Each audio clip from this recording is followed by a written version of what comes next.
ప్రభుజీ, మనం వింటూ ఉంటాం ప్రతిరోజు కూడా దిష్టి తగిలిందని చెప్పి, నరదిష్టి చాలా ఇబ్బంది పెడుతుంది అని చెప్పి, అది ఉంటుంది అని జనాలు నమ్ముతుంటారు. దీన్ని తొలగిస్తామని చెప్పి చాలామంది రకరకాల ప్రయత్నాలు చేస్తుంటారు. రకరకాల అదొక వ్యాపారంగా తయారయ్యింది.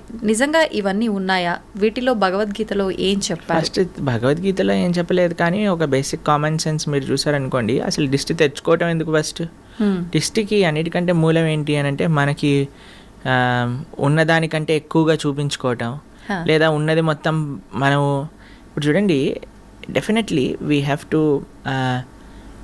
ఏమంటారు దాన్ని అని అంటే, అతిగా జనాల యొక్క ఆకర్షణ ప్రయత్నం చేయటం అది ఉండకూడదు మనకి.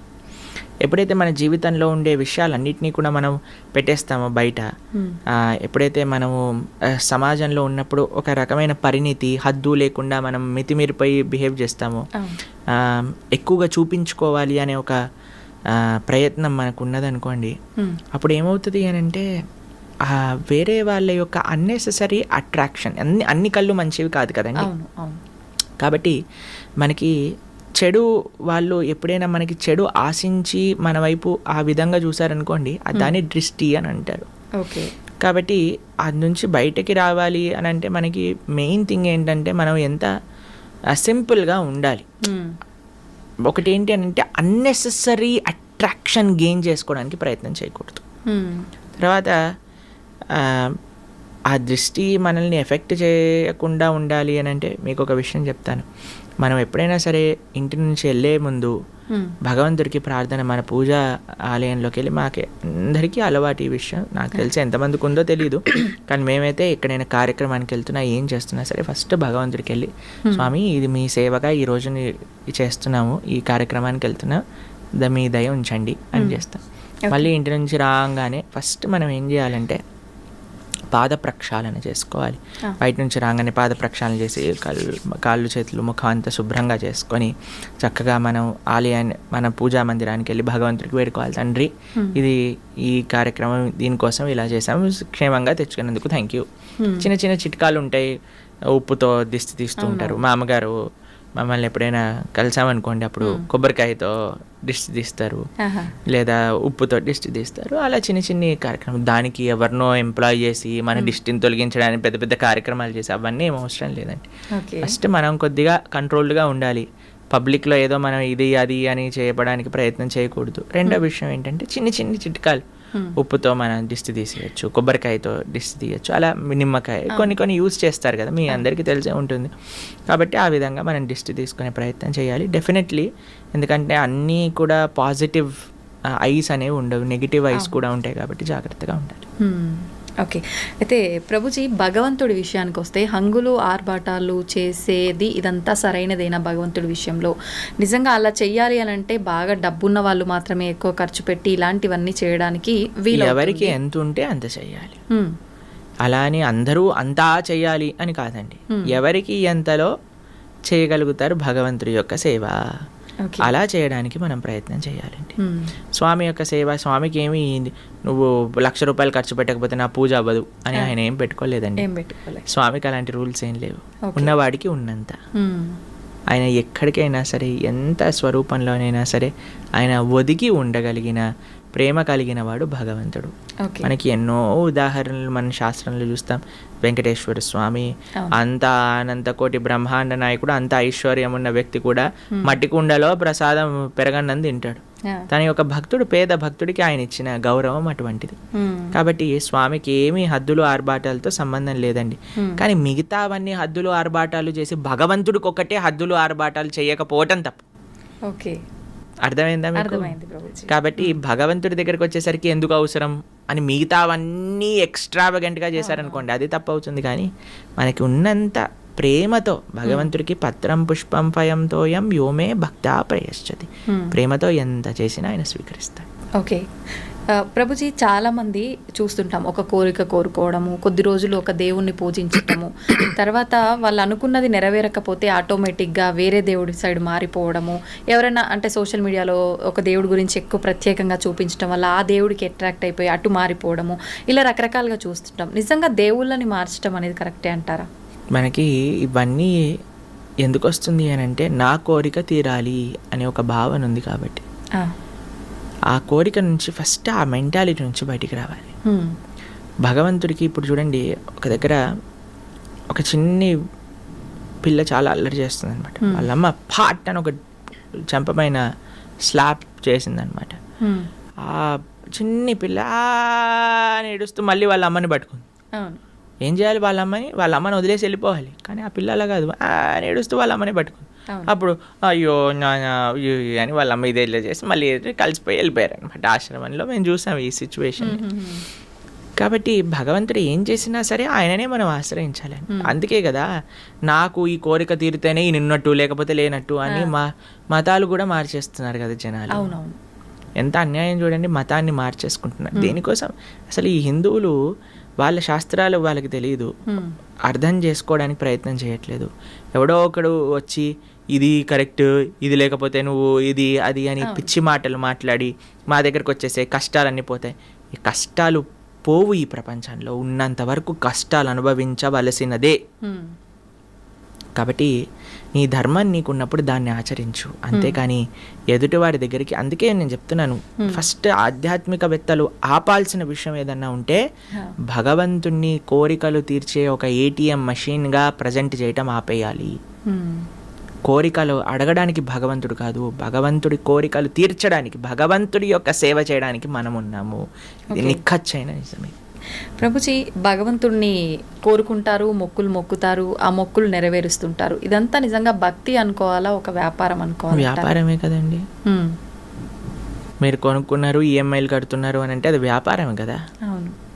భక్తి అంటే భక్తిలో కోరిక ఉండదు, భక్తిలో సేవ ఉంటుంది. Love means sacrifice, love means service. ప్రేమ అంటే త్యాగము, ప్రేమ అంటే సేవ. భగవంతుడి పట్ల భక్తి అంటే ఏంటో తెలుసా అండి? భక్తి అంటే ప్రేమ. ప్రేమ ఉన్న దగ్గర, ఇప్పుడు మిమ్మల్ని ఒకళ్ళు ప్రేమిస్తున్నారు అని, ఒకళ్ళు, మీకు మెటీరియల్ ఎగ్జాంపుల్ చెప్తాను. ఒక అబ్బాయి ఒక అమ్మాయిని ప్రేమిస్తున్నారంటే ఏమి ఇవ్వాలి, ఏ గిఫ్ట్ ఇవ్వాలి, ఈ రోజు ఏం చేయాలి, ఆ రోజు ఏం చేయాలి అని ప్రయత్నిస్తూ ఉంటాడు. అంతే కదండి, ఎలాగైనా సరే ఇంప్రెస్ చేయాలి ప్రయత్నిస్తూ ఉంటాడు. భగవంతుడి పట్ల ప్రేమ అంటే నాకు ఇది కావాలి, నాకు అది కావాలి. అలాంటి వాళ్ళని ఏమంటారు తెలుసా అండి? నాకు ఒకళ్ళు ఎక్స్ప్లెయిన్ చేస్తున్నారు, అటువంటి వాళ్ళు ఉంటే దాన్ని టాక్సిక్ పర్సనాలిటీ అంటారట. ఎవరైతే ఎప్పుడు కూడా ఏం తీసుకోవాలి అని చూసేవాడిని టాక్సిక్ రిలేషన్షిప్ అంటారు. మనతో భగవంతుడి టాక్సిక్ రిలేషన్షిప్ కాదండి. మనకి భగవంతుడి పట్ల భక్తి అనే మాట మీరు వాడుతున్నారు అని అంటే స్వామికి ఏ సేవ చేయగలుగుతాను, స్వామికి ఏ విధంగా ఆరాధన, స్వామి యొక్క మాటలు విని నేను ఎలా మారగలుగుతాను, స్వామి యొక్క సేవగా 10 మందికి ఎలా నేను మంచి మార్గాన్ని తెలపగలను, ఎలా సమాజానికి, దేశానికి, ధర్మానికి సేవ చేయగలను అని ఆలోచించడమే భక్తి. అయితే ప్రభుజీ, చాలామంది ఇప్పుడు ప్రస్తుతం ఉన్న సమాజంలో చాలా బిజీగా ఉన్నాం, మేము మా కుటుంబానికి టైం ఇవ్వలేకపోతున్నాము, మేము భగవంతునికి టైం ఎలా ఇవ్వాలి, ఎలా ఆయన మార్గంలో వెళ్ళాలి మేము అనుకునే వాళ్ళకి ఏం చెప్తారు? అలా అనుకుంటుంటారు చాలామంది. ఏం లేదండి, మనం దేనికోసం మనం ప్రియారిటీ ఇస్తే, ఏది మనకి ఇష్టం అనిపిస్తే దానికి మనం సమయం ఇచ్చి తీరుతాం.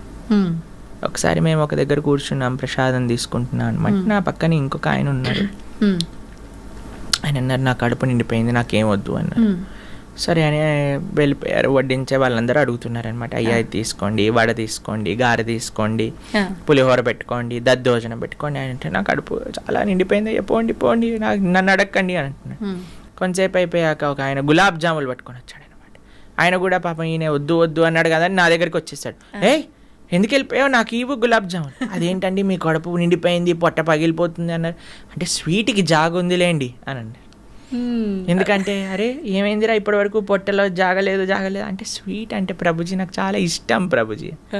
ఇష్టం ఉన్నప్పుడు అంత పొట్ట పగిలిపోతున్నా జాగ ఏర్పడుతుంది. ఎందుకు? నీకు ఇష్టం ఉంది కాబట్టి. మనము ధర్మం పట్ల ఇష్టం పెంచుకోవాలి, భగవంతుడి సేవ పట్ల ఇష్టం పెంచుకోవాలి. ఎప్పుడైతే మనకి ఇష్టము అని అనిపిస్తుందో, దేన్నైతే మనం ప్రయారిటీ అనుకుంటామండి దానికి సమయం ఏర్పడుతుంది. దేన్నైతే మనం జీవితంలో ముఖ్యము అని అనుకుంటే దానికి సమయం ఏర్పడుతుంది. కాబట్టి భగవంతుడు ముఖ్యము, ధర్మం ముఖ్యము, సేవ ముఖ్యము అని అనుకుంటే ఆ భగవంతుడు ఆ కాలస్వరూపంలో మనకి దానికి సమయం ఇస్తాడు. ఓకే. నాకు ముఖ్యము అని అనుకోలేదు అనుకోండి, అప్పుడు సమయమే మనకు కనిపించదు. అంత సమయం ఉన్నా వాట్సాప్లు చూస్తున్నా, ఇన్స్టాగ్రాములు గంటలు గంటలు చూస్తున్నా, టీవీలు చూస్తున్నా మనకు అనిపిస్తుంది నాకు భక్తుడికి సంబంధము లేదు, సమయం లేదు అనిపిస్తుంది. కానీ ఎప్పుడైతే నాకు అది ప్రియారిటీ అవుతుందో అప్పుడు ఎంతైనా సరే మనం దర్శించవచ్చు, చూడవచ్చు అన్నమాట. ఓకే ప్రభుజీ, చాలామంది జీవితంలో నిత్యం ఎన్నో ఇబ్బందులు వస్తుంటాయి, ఒత్తిళ్ళు వస్తుంటాయి. ఈ ఒత్తిళ్ళని తట్టుకోలేక అసలు నాకు ఈ లైఫే వద్దు అని చెప్పి అసలు దైవ మార్గాన్ని వదిలిపెట్టి అన్ని రకాలుగా ఎటైనా వెళ్ళిపోతా అనే ఒక ఆలోచనలోకి వెళ్ళిపోతుంటారు. అటువంటి వాళ్ళకి ఏం చెప్తారు మీరు? ఈ ప్రపంచంలో మనమే ఒత్తిడి తీసుకుంటున్నామండి. ఇప్పుడు మీకు ఇందాక మనం మాట్లాడుకుంటున్నందుకు ఎంత ఒత్తిడి మనం తీసుకోవాలో అది మన పైన ఉంటుంది. సంబడి ఈజ్ ఫోర్సింగ్ కూడా అనుకోండి, ఎవరైనా మనల్ని ఇంత ఒత్తిడి నువ్వు తీసుకోవాలి అని అంటే అప్పుడు మనం ఒక చాయిస్ చేసుకోవాలి. మీకు ఒక విషయం చెప్తాను. ఒక వీడియోలో మేము మాట్లాడాం, రాత్రి త్వరగా పడుకొని త్వరగా లేవటం వల్ల మీ ఆరోగ్యం బాగుంటుంది అని. అప్పుడు కొంతమంది అన్నారు, మరి నైట్ డ్యూటీ సంగతి ఏంటి అని. ఇప్పుడు చూడండి, మనకి ఆరోగ్యం కావాలా, మనకి ఏం కావాలి అని మనం ఫస్ట్ డిసైడ్ చేసుకోవాలి జీవితంలో. అరే నాకు ఒక సుఖవంతమైన జీవితం కావాలి. సుఖవంతం అంటే హద్దులు ఆర్భాటాలు ఉండాల్సిన అవసరం లేదండి. మన కుటుంబంతో స్పెండ్ చేయడానికి మనకు సమయం ఉందా, మన ఆరోగ్యాన్ని మనం జాగ్రత్తగా చూసుకుంటున్నామా, ధర్మాన్ని చేయగలుగుతున్నామా, భక్తిని చేయగలుగుతున్నామా, ఒక సింపుల్ లైఫ్, ఏదైతే బ్యాలెన్స్డ్ లైఫ్, ఆరోగ్యంగా కుటుంబంతో సమాజం కోసం ధర్మం కోసం ఉండే ఒక జీవితం, అది మన లక్ష్యం అనుకోండి. మనం దానికి తగ్గట్టుగా ప్రయత్నం చేస్తాం. అవును. మనం ఏం చేస్తున్నాము అని అంటే ఒత్తిడి పెంచేసుకుంటున్నాం మన పైన.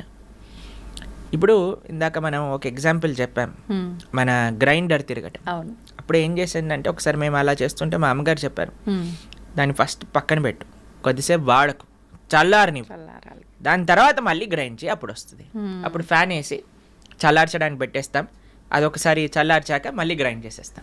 అంతే కదండి. అవును ప్రభుజీ. మనం ఎప్పుడైతే ఆ ఒత్తిడి అనేది మనం ఫీల్ అవుతామో we should take a break. Permanent break కాదండి. చాలా మంది అనుకుంటారు అయిపోయింది ఇంకా నా జీవితం వేస్ట్ అని. కాదు, ఒక టెంపరీ బ్రేక్ తీసుకో. ఒక దగ్గరికి వెళ్ళు, ఒక ఆశ్రమానికి వెళ్ళు, ఒక క్వైట్ ప్రదేశానికి వెళ్ళు, ఫోన్ కట్ చేసేయి, నీతో నువ్వు గడుపు, ఒక మెడిటేషన్ చెయ్యి, నామజపం చెయ్యి, ఒక ఆశ్రమానికి వెళ్ళి సేవ చెయ్యి. ఎప్పుడైతే నువ్వు ప్రపంచంలో ఉండే కష్టాలు ఎప్పుడైతే చూస్తావో, మా ఆశ్రమానికి వస్తే ప్రతిరోజు అక్కడ అన్నదానం జరుగుతుంది. అక్కడ ఎంత పూర్ పీపుల్ అంటే వాళ్ళు కేవలం నెల రోజులలో అన్నము ఒక పప్పు చేసుకుంటే వాళ్ళకి చాలా పెద్ద విషయం అన్నమాట. అలాంటి పేదరికం ఉన్న ప్రదేశానికి వెళ్ళి నువ్వు ఎప్పుడైతే వాళ్ళకి ప్రసాదం పెడతావో వాళ్ళు ఎంత ఆనందంగా ఆ కూర చూసి, ఆ చపాతీని చూసి, ఆ స్వీట్ చూసి వాళ్ళకి ఎంత ఆనందం వేస్తారే, ఈరోజు ఇన్ని రకాలు వచ్చాయా అని చూసినప్పుడు మనకు అనిపిస్తారే, నేను నాకు తినడానికి ఎన్ని రకాలు తిన్నుంది, ఎంత ఆనందంగా నేను ఉన్నాను అని. వేరే వాళ్ళ దుఃఖాలు మనం చూసినప్పుడు మన దుఃఖాలు దాంట్లో చిన్నగా అయిపోతాయండి. నిజమే ప్రభుజీ. Thank you Prabhuji. నిజంగా చాలా మంచి విషయాలు తెలియజేశారు, అద్భుతమైన సమాచారాన్ని మాకు అందించారు. మళ్ళీ మరొక మంచి ఎపిసోడ్లో తప్పకుండా మీతో మాట్లాడి మంచి మంచి విషయాలు తెలుసుకునే ప్రయత్నం అయితే చేస్తాను. ధన్యవాదాలు ప్రభుజీ. హరే కృష్ణ మాతాజీ. హరే కృష్ణ.